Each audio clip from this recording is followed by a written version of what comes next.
Gloire à Dieu. Alléluia. Bonjour. Vous écoutez l'émission évangélique du pasteur Séraphin Koufi Zozo, une émission sur Internet nommée PMV, Petit Message de Vie. Que Dieu vous bénisse au nom de Jésus-Christ. Amen. Le chrétien avant et après la fête de Pâques. Alléluia. Connaissez-vous la signification fondamentale de la Pâque?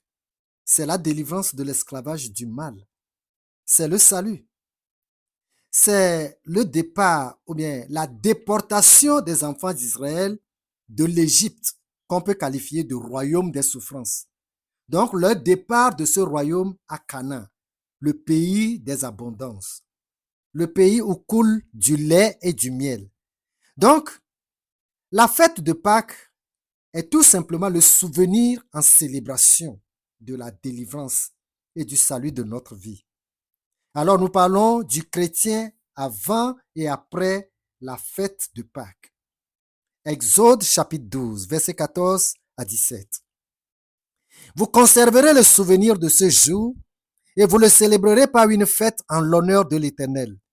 Vous le célébrerez comme une loi perpétuelle pour vos descendants. Pendant 7 jours, vous mangerez des pains sans levain. Dès le premier jour, il n'y aura plus de levain dans vos maisons, car toute personne qui mangera du pain levé du premier jour au septième jour sera retranchée d'Israël. Verset 16. Le premier jour, vous aurez une sainte convocation, et le septième jour, vous aurez une sainte convocation. On ne fera aucun travail ces jours-là. Vous pourrez seulement préparer la nourriture de chaque personne. Verset 17. Vous observerez la fête des pains sans levain, car c'est en ce jour même que j'aurai fait sortir vos armées du pays d'Égypte. Vous observerez ce jour comme une loi perpétuelle pour vos descendants. Verset 20. Vous ne mangerez point de pain levé dans toutes vos maisons. Vous mangerez des pains sans levain. Gloire à Dieu. Alléluia. Ce consigne donné par Dieu sur la fête de Pâques vise, n'est-ce pas, la sainteté et la justice des enfants de Dieu durant tous les 7 jours consacrés à la festivité de Pâques, de la Pâque. Il dit qu'on ne verra même pas la présence de levain, de levure, pas de présence de la fermentation nulle part dans les maisons. Mais rien que des nourritures sans levain, des pains sans levain, du premier jour jusqu'au septième jour. Voilà. Deuxième consigne, c'est pour pouvoir bien encadrer la sainteté parmi tout le peuple de Dieu. Il dit au verset 16, le premier jour, vous aurez une sainte convocation, c'est-à-dire un rassemblement d'éducation sur la sainteté. Cela ne s'arrêtera pas là. Il dit aussi au septième jour, c'est-à-dire l'apothéose, il dit, vous aurez encore une sainte convocation. C'est là que les dirigeants auront encore à mettre l'emphase, à mettre le point sur l'importance de la sainteté en tant que peuple de Dieu dans la marche chrétienne. Alléluia. Donc, la vie de sainteté et de justice, cette observation ne sera pas limitée entre 1 et 7 jours seulement. Et que, après quoi doit commencer la dégradation, une vie de dégradation. Parce que l'Éternel n'est pas seulement périodiquement au milieu de son peuple, mais plutôt toujours avec son peuple. Donc, il est toujours avec nous. Deutéronome chapitre 23 et le verset 24. Deutéronome chapitre 23, verset 14. Car l'Éternel, ton Dieu, marche au milieu de ton camp pour te protéger et pour livrer tes ennemis devant toi. Ton camp devra donc être saint, afin que l'Éternel ne voie chez toi rien d'impur et qu'il ne se détourne point de toi. Alléluia. Quand il parle de camp, il ne fait pas seulement allusion au lieu de rassemblement, c'est-à-dire l'église, le temple, les lieux de retraite ou de convention. Mais aussi, il fait allusion à la sainteté individuelle qui fera après la sainteté collective. Parce que la sainteté collective a pour racine la sainteté individuelle. Deutéronome chapitre 29, versets 10 et 11. Chapitre 29, Deutéronome, verset 10. Vous vous présenterez aujourd'hui devant l'Éternel votre Dieu, vous tous, vos chefs de tribu, vos anciens, vos officiers, tous les hommes d'Israël. Verset 11. Vos enfants, vos femmes et l'étranger qui est au milieu de ton camp, depuis celui qui coupe ton bois jusqu'à celui qui puise ton eau. Alléluia. Vous comprenez? La sainteté concerne tous, un à un, un à un, un à un. Pourquoi? À votre avis, pourquoi? Nous l'avons déjà lu en Deutéronome 23, au verset 14, que car l'Éternel, ton Dieu, marche au milieu de ton camp pour te protéger et pour livrer tes ennemis devant toi. Et il dit que ton camp devra donc être saint. Voyez-vous? La vie de sainteté n'est pas une pratique occasionnelle comme chez des individus dans des églises lors de la Sainte Seine seulement. La manière de se lever du banc pour aller prendre la Sainte Seine, on dirait une manière angélique.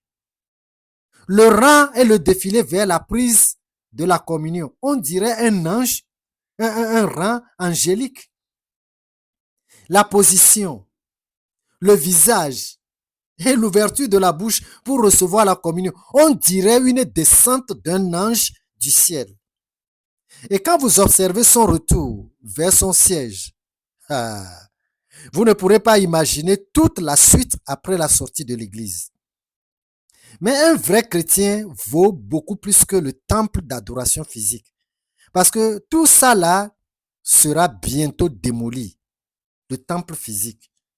Et chacun de nous reste le vrai temple spirituel qu'il faudra toujours embellir. 1 Corinthiens chapitre 6, versets 19 et 20. 1 Corinthiens chapitre 6, verset 19. Ne savez-vous pas que votre corps est le temple du Saint-Esprit qui est en vous, que vous avez reçu de Dieu et que vous ne vous appartenez point à vous-même? Verset 20. Car vous avez été rachetés à un grand prix. Glorifiez donc Dieu dans votre corps et dans votre esprit qui appartient à Dieu. Amen. Une fois devenu enfant de Dieu en Jésus-Christ, vous êtes à jamais le temple de Dieu. L'Esprit Saint de Dieu habite désormais dans votre corps. Votre corps est devenu le logement du Saint-Esprit. Donc, vous devez éloigner votre corps de tout ce qui peut le souiller, de tout ce qui peut le polluer, à cause de la présence du Saint-Esprit en vous.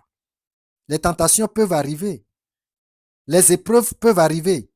Mais l'idéal est que vous devez vous garder quotidiennement saint et propre pour le Seigneur. Alléluia. Romains chapitre 6, verset 12 et le verset 13. Romains chapitre 6, verset 12. Et puis le verset 13. Verset 12. Que le péché ne règne donc point dans votre corps mortel et n'obéissez pas à ses convoitises. Ne livrez pas vos membres au péché comme des instruments d'iniquité. Voyez-vous, on s'arrête ici. Alléluia. Ne livrez pas vos membres au péché comme des instruments d'iniquité. Vos yeux comme des instruments pour convoiter les femmes et les hommes. Vos mains pour toucher aux femmes et aux hommes. Vos pieds pour aller au rendez-vous d'iniquité. Voyez-vous tout ça? Vos bouches pour boire et boire de l'alcool. Vos langues pour prononcer des blasphèmes. Vous savez tous aussi que Jésus-Christ est devenu notre Pâque, l'agneau de Dieu, l'agneau que Dieu a choisi et qu'il a immolé pour notre délivrance et pour notre salut.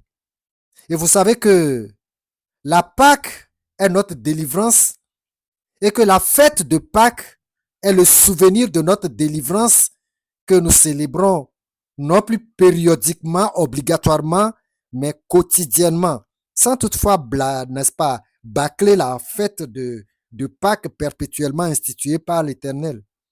Alléluia. Depuis la crucifixion de Jésus, la veille de la Pâque, jusqu'à aujourd'hui, c'est la période de la Pâque en Jésus-Christ. En quoi constitue tout ce moment-là? 1 Corinthiens chapitre 5, versets 7 et 8. Je dis en quoi tout ce moment en Christ constitue-t-elle?